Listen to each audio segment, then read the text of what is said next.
টাকা দিয়া যান।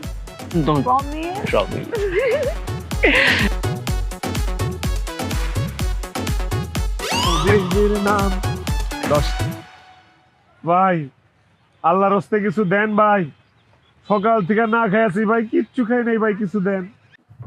দেখছো জান, আজকালকার পোলাপান কত অলস। এরকম একটা হাট্টা গোট্টা জোয়ান তগড়া পোলা, সে করতেছে ভিক্ষা।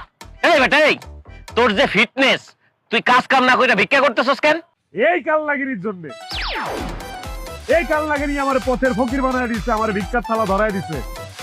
এই ফকিন্দির বাচ্চা, খবরদার আমার গার্লফ্রেন্ডে নিয়ে আর একটা উল্টো পাল্টা কথা বলবি না। ও হইতেছে গিয়ে আমার গার্লফ্রেন্ড, ও তোরে কেমনে ফকির বানাইছে? কারণ ভাই, সে আপনার গার্লফ্রেন্ড হওয়ার আগে সে আমার গার্লফ্রেন্ড ছিল। 2 বছরের প্রেম ছিল আমাদের মধ্যে ভাই। এই 2 বছরে সে আমার টাকায় খাইতো, আমার টাকায় ঘুরতো, আমার টাকায় শপিং করতো, আমার টাকায় মোবাইল কিনতো, আমার